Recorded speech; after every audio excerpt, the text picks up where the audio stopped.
기도합니다. 하나님, 말씀이 깨달아지고 생각나지도록 성령께서 친히 역사하여 주시고, 하나님, 전하는 자나 듣는 자나 주 앞에서 듣게 하시고 전하게 하셔서 하나님의 온전하신 뜻이 하늘에서 이룬 것 같이 땅에서도 이루기에 부족함 없는 하나님의 백성들 되게 하여 주시옵소서.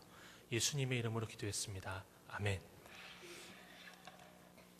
새벽부터 함께 볼 수 있어서 너무나 반갑습니다.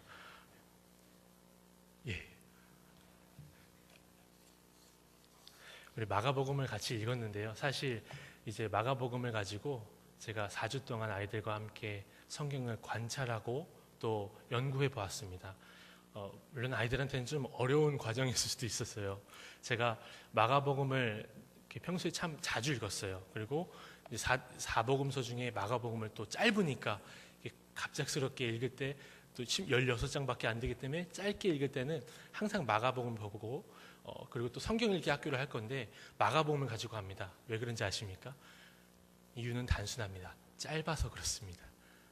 마가복음은요, 이름이 마가에 의해서 복음서가 쓰여졌다고 해서 마가복음이라고 부르는데, 사실 제가 찾아보고 연구하고 고민해 보니까 마가복음 1장 1절이 제목이더라고요. 1장 1절을 한번 같이 읽어볼까요? 하나님의 아들 예수 그리스도의 복음의 시작이라. 여러분, 여기 1장 1절은 복음의 시작이라 라고 해서 서술을 하고 있는데, 헬라에 보면 복음의 시작하고 끝나더라고요. 그래서 복음의 시작, 하나님의 아들 예수 그리스도의 복음의 시작, 이것이 마가복음을 전체로 묶는 한 제목인데, 제가 또 이렇게 살펴보니까 시작이라고만 그냥 하는 것뿐만 아니라 입문이라고도 얘기할 수 있다라는 것을 찾아보았어요. 그러면 마가복음은 어떤 책이냐면, 마가이에서 예수님에 대해서 쓰여진 책인데 하나님의 아들이신 그 예수 그리스도에 대한 입문서라는 거예요. 우리가 이 마가복음을 입문서로 보게 되면 마가복음 좀 이해가 됩니다. 짧고요, 간결하면서 마태와 누가복음에 있는 것들이 생략이 되어 있는, 침묵이 되어 있는 부분들이 참 많은데요. 이 부분들을 모두 다 설명하고 막 어렵게 다 얘기를 해주면 처음 예수 그리스도를 접한 사람들이 처음 봤을 때 예수 그리스도의 복음의 입문을 들었을 때 좀 헷갈리지 않을까라는 생각으로 그래서 침묵을 했나 보다라고 생각을 처음 했습니다. 근데 마가복음을 보면 볼수록 깨달아지는 것이 무엇이냐면, 마태나 누가, 요한이 지루하다 싶을 정도로 길게 설명하는 부분이 강조되어진다면 마가는 설명하지 않고 바로 단도직입하는 그것이 강조라는 것이었습니다. 제가 그걸 보면서 마가복음의 깊이를 다시 한번 깨닫고 성경 통독용으로만 보았던 저의 마가복음을 읽는 그 자세를 주님 앞에 회개하게 됐습니다. 그러면서 제가 그러면 마가복음은 그냥 쉽기만 한가라는 생각을 많이 해봤는데요. 제가 믿기로는 성경 66권은 하나님이 각 저자를 통하여서 오류 없이 하나님의 말씀을 쓰게 하신 영감된 하나님의 말씀이기 때문에 다 독특하게 66권이 지어졌다라고 저는 믿고 있기 때문에 마가복음도 짧지만 입문서로 볼 수 있지만, 그렇지만 분명히 독특한 점이 있을 것이다 라고 생각을 해서 찾아보고 연구하고 깊이 관찰하게 됐습니다. 그런 도중에 깨달은 너무 깜짝 놀란 부분이 있어서 함께 오늘 찾아보려고 합니다. 혹시 읽으셨는데 다시 한번 읽으실 수 있을까요? 1장 12절입니다. 같이 읽겠습니다. 성령이 곧 예수를 광야로 몰아내신지라.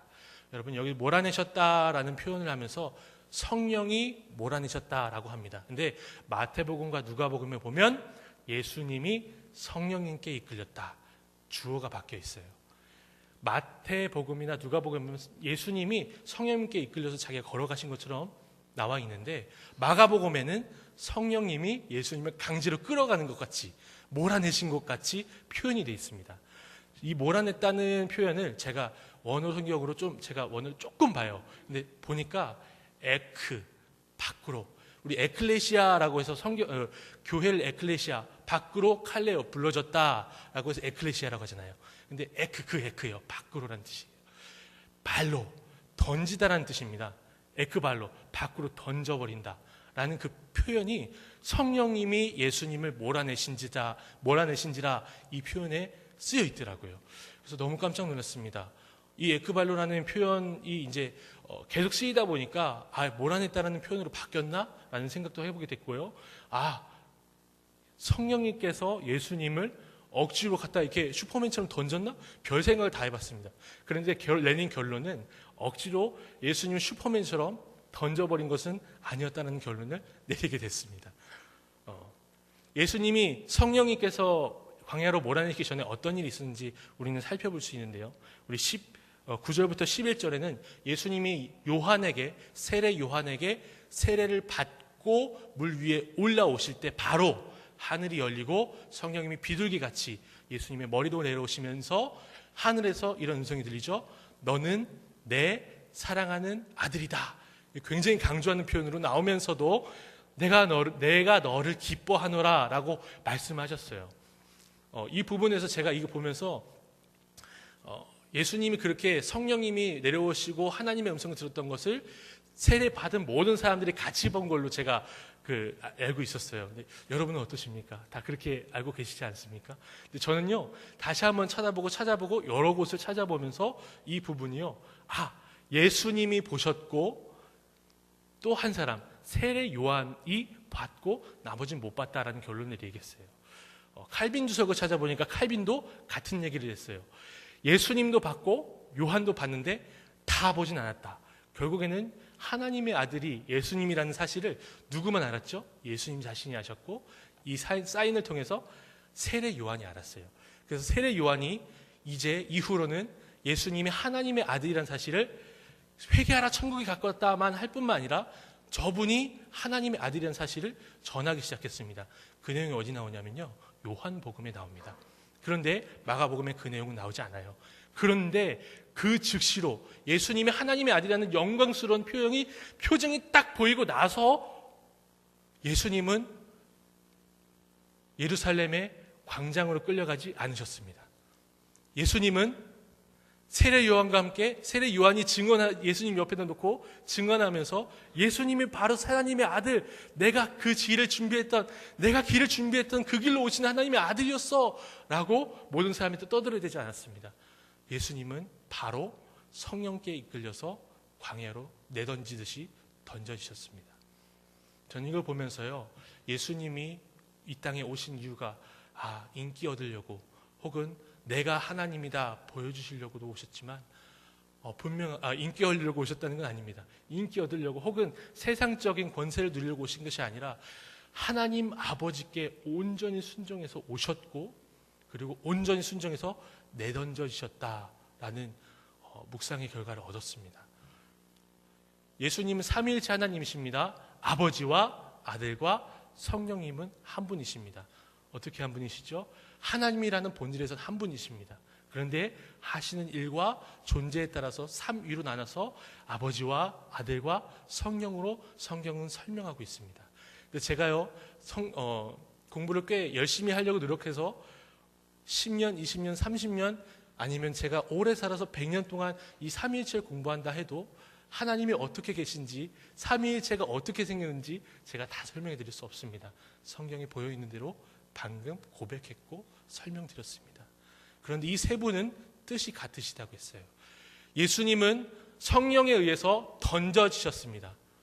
내몰아지셨습니다. 예수님은 뜻도 없는 사람처럼 휴지 조각처럼 던져지셨는데 그 이유는 무엇입니까? 하나님 아버지의 뜻에 온전히 순종하였기 때문에 이 표현이 가능하다라고 생각을 하게 됐습니다. 그 다음에 우리가 살펴보시게 될 것은 이제 광야에서 40일을 계시면서, 오늘 제목이 광야에서의 40일인데요. 제가 13절을 읽어보겠습니다. 광야에서 40일을 계시면서 사탄에게 시험을 받으시며 들짐승과 함께 계시니 천사들이 수종 들더라. 여기 세 부분으로 나눠서 볼 수 있어요. 사단에게 시험 받으시고 또 들짐승과 함께 계셨고 그리고 천사들이 수종 들었다라고 볼 수가 있는데, 제가 여기를 살펴보면서 예수님이 광야에 몰려가셨는데, 여러분 광야는요, 그 시대 사람들의 예수님 시대 사람들의 그 생각에는요, 광야는 굉장히 위험한 곳이었습니다. 왜냐면요, 들짐승들이 있었고, 두 번째는 귀신들의 소굴이라고 생각했던 거예요, 광야가. 그래서 무서운 곳이었습니다. 근데 제가 이 광야를 생각하면서요, 여러분 혹시 하나님께서 천지를 창조하셨을 때부터 광야가 있다고 생각하십니까? 이건 달걀이 먼저냐 닭이 먼저냐를 물어보는 거랑 좀 비슷한 내용인데, 하나님이 천지를 창조하셨을 때부터 광야가 있었다라고 생각하십니까? 저는 잘 모르겠습니다. 그런데 성경에 보니까 물기가 이렇게 땅을 적셨다고 그랬어요. 적셨다. 광야 같은 건 좀 없었을 것이다 생각을 하게 됐어요. 또 에덴 동산은 심지도 않고 거두지도 않아도 알아서 모든 맛있는 아담과 하와가 먹을 수 있는 모든 것들이 자랐단 말이에요. 광야는 없었을 것이다 라는 생각을 하게 돼요. 그런데 아담이 하와가 하나님이 먹지 말라고 한 그거 먹고 나서 그 다음부터 확신할 수 있습니다. 광야는 그 다음부터는 확실하게 있었습니다. 광야는요, 사실상 시험에 그리고 사단의 그 소굴이 있다는 곳이기도 하지만 죄를 지은 인간이 낳은 죄의 결과로 볼 수도 있지 않을까라는 생각을 해봤습니다. 예수님 그곳에 가셨습니다.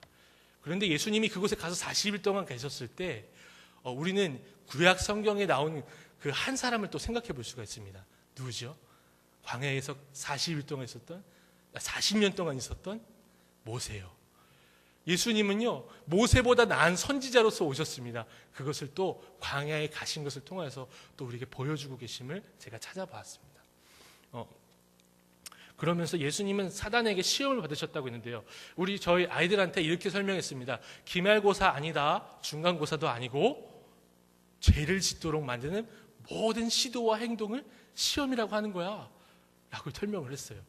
시험에 대해서 좀 이해가 더 빨리 되실 것 같은데, 그렇다면 이 시험을 받은 사람이 성경에 대표적으로 두 사람이 나옵니다. 첫 번째는 방금 말씀드렸던 아담이고요, 두 번째는 바로 오늘 예수 그리스도십니다.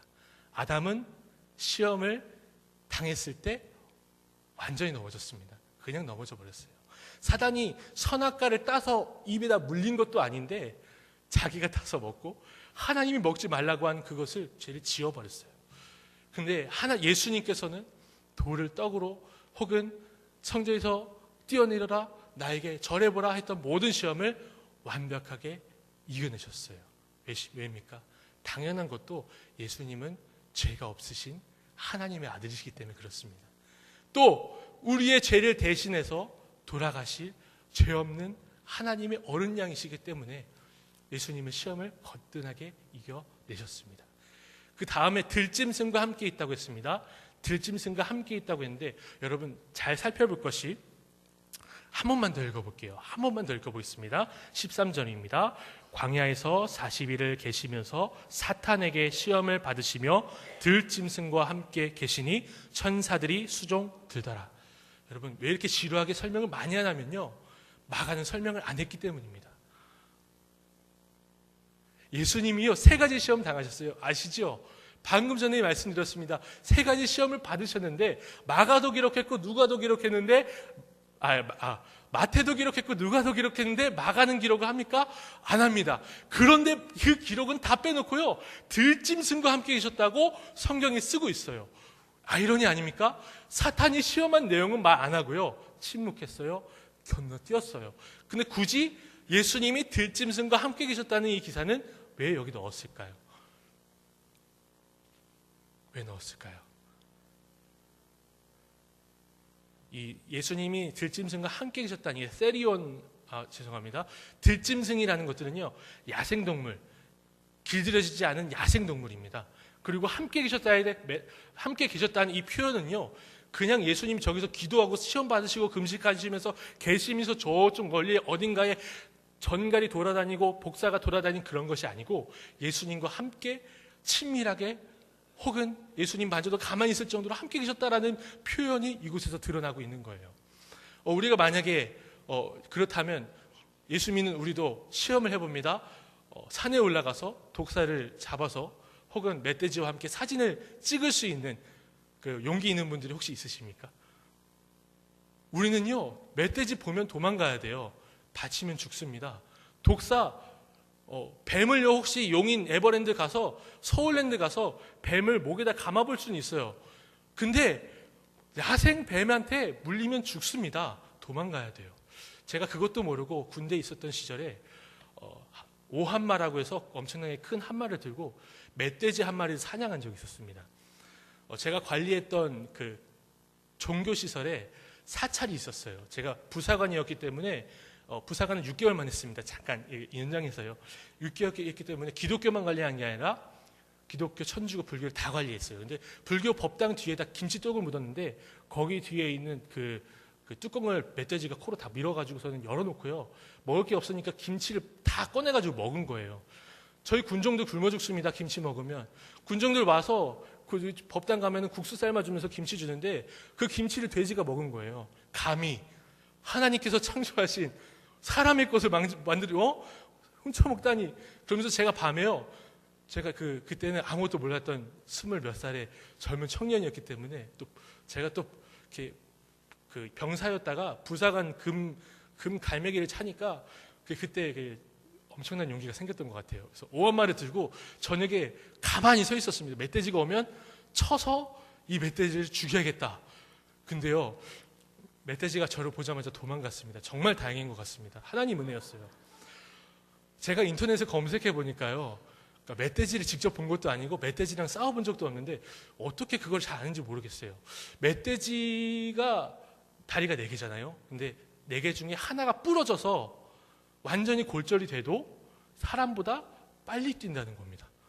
제가 만약에 오한마를 가지고 머리를 잘못 쳤거나 아니면 다리를 잘못 쳐서 하나만 부러뜨렸다고 생각하면 전 여기 못 서 있습니다. 아까 찬양한 것처럼 하나님의 은혜로 서 있습니다. 여러분, 야생 동물은요 함께 있을 수가 없어요. 그런데 예수님은 함께 계셨습니다. 하나님이 창조하신 이후에 들짐승들, 모든 짐승들은 사람이 다스리라고 하셨습니다. 정복하라고 하셨습니다. 땅에 충만하라고 말씀하셨습니다. 그래서 아담은요 에덴 동산에 있으면서 모든 동물의 이름을 지어줬습니다. 동물의 이름을 지을 때 멀리서 보고 지은 것도 아니고 가까이서 관찰하고 모든 동물의 특성을 다 관찰한 후에 지어줬는데 그때까지 동물들은 도망가지도 않았고 아담을 죽이지도 않았습니다. 그런데 죄가 들어오고 나서요 이상한 일이 벌어졌어요. 사람은 동물을 무서워하기 시작했고요, 심지어는 동물을 숭배하기도 시작했어요. 어떤 식으로요? 제가 사실은 어머니께서 굉장히 활동적이세요. 연세가 이제 68 되셨습니다. 제 나이에 비해서는 굉장히 연로하신 편인데 굉장히 활동적이셔서 미용실에 가서 얘기를 하시다가 하얀색, 그냥 살려고 하면 20-30만 원 주면 살 수 있는 하얀색 고양이를 선물 받아 오셨습니다. 어머니께서 드린 거는 돈도 아니고 그냥 묵 한 사발 갖다 드리고 20-30만 원 되는 고양이를 가져오셨습니다. 근데 그 고양이를 가져와서 기르다 보니까요 너무 귀여운 거예요. 그래서요 제가 너무 귀엽다 보니까 없는 돈 있는 돈 다 털어서 뭔가 해주고 싶은 거예요. 그래서 제가 고양이 용품 좀 애견샵에 가봤습니다. 그런데요 깜짝 놀란 게 있어요. 사람 그 드레스 진열해 놓듯이 고양이, 강아지 드레스를 이렇게 진열을 했더라고요. 레이스까지 달려 있어요. 반짝반짝한 게 사람이 입어도 되겠더라고요. 크기만 맞으면. 근데요 그게요 제 손바닥만한 얼굴 가진, 손바닥보다 조그만 얼굴을 가진 고양이가 입는 드레스다 보니까 얼마나 크겠습니까? 크지 않습니다. 근데 그 드레스 가격을 보니까요 20만 원이더라고요.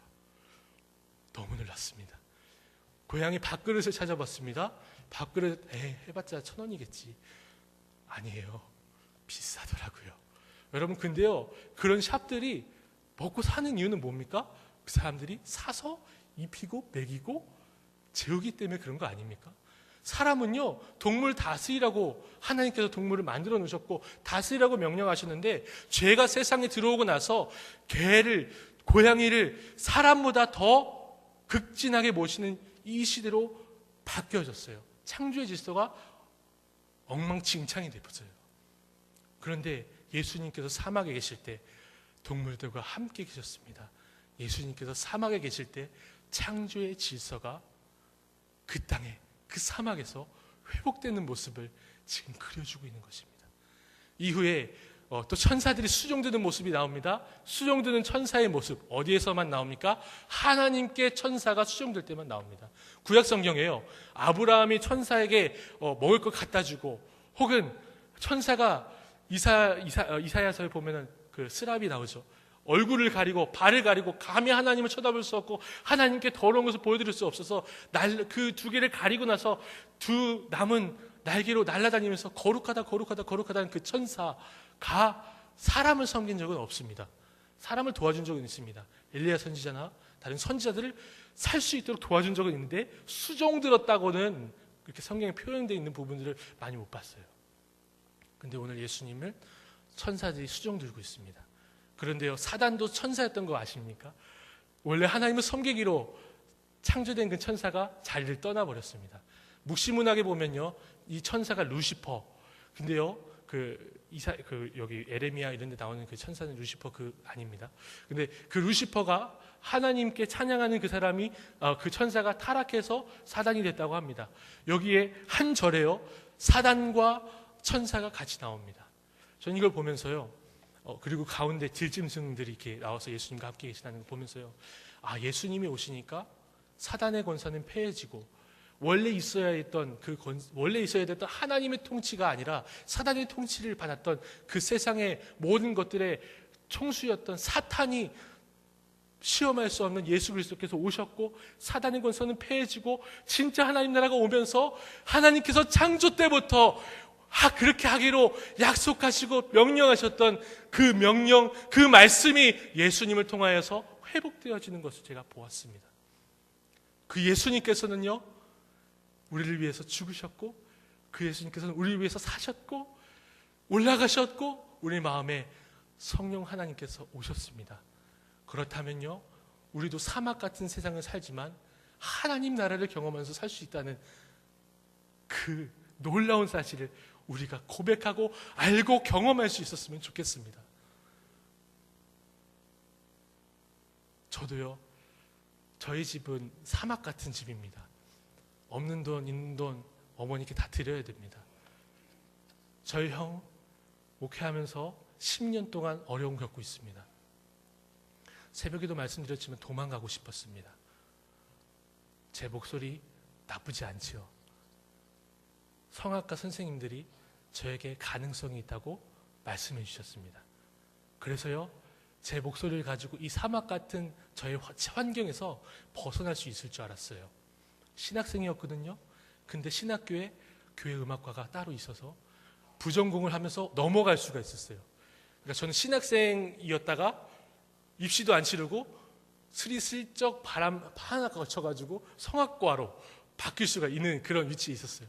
근데 너무나 달콤하더라고요. 제가 성악가가 돼가지고 노래 한번 부르면, 교회 어디 가서 노래 한번 부르면 사례비 주시고, 제가 그거 가지고 저희 형 교회 가서 11조하고 도와주고 저희 어머니 수술 다 시켜드리고 그러면 되겠다는 생각이 들었어요. 제가 교회에서 장로님이 돼서 제가 성가대를 지휘하고 목사님들을 돕고 저 같은 어려운 전도사님들을 돕는 그런 것을 꿈꿨어요. 그런 것이 저한테 오아시스 같은 것이었습니다. 그런데 그게 아니더라고요. 기도하면 기도할 때마다 부르짖고 생각하면, 하나님 나 이거 하게 하실 거죠? 하나님 잠깐 놔주세요. 모든 것이 성직이라면서요, 왕같은 제사장이라면서요, 나 도망갈 수 있죠? 나 이거 시켜주실 거죠? 할 때마다 대답은요, 아니라고 하시는 거예요. 하나님 난 이거 사막에 살기 싫어요. 사막이에요. 나 지금 이거 싫어요. 나 도망갈래요. 그런데요, 그때 저에게 찾아오신 예수 그리스도, 저에게 이미 임하여 계신 성령께서 저를 때리지도 않고 환경적으로 어떻게 한 것도 아닙니다. 제 마음을 변화시키시더라고요. 그 어디나 하늘 나라, 말씀 전하다 쫓겨나도, 무슨 일을 하다가 가족에게 무슨 일이 생겨도, 가족을 도울 수 없어도 주 예수와 동행하니 그 어디나 하늘 나라였다는 것을 주님께서 저에게 가르쳐 주셨고 이 자리까지 이끌어 주셨습니다. 사랑하는 성도님들, 이제 40일 특별시집 기도가 또 며칠 남았죠.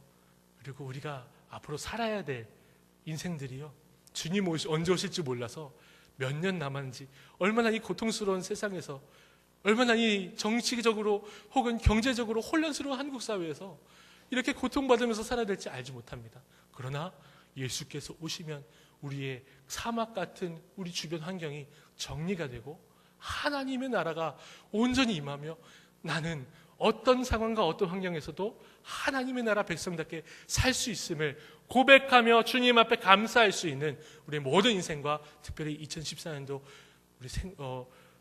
우리 부평 동부교회의 신년이 되기를 소망합니다. 잠깐 기도하겠습니다. 사랑하신 주님, 우리에게 주신 하나님의 말씀을 기억합니다. 우리에게 주신 예수 그리스도의 복음을 다시 한번 생각합니다. 이 주님이 우리에게 오셨음을 고백합니다. 영광받아 주시옵소서. 사막 같은 우리의 삶에 다시 한번 하나님의 나라를 허락하시니 감사합니다. 주님께서 영광 받으시는 나의 삶이 예수께서 통치하시는 삶이 될 수 있도록 아버지 오늘을 붙들어 주시고 일주일을 붙들어 주시고 나의 평생을 붙들어 주시옵소서. 감사합니다. 우리 구주 예수님의 이름으로 기도했습니다. 아멘.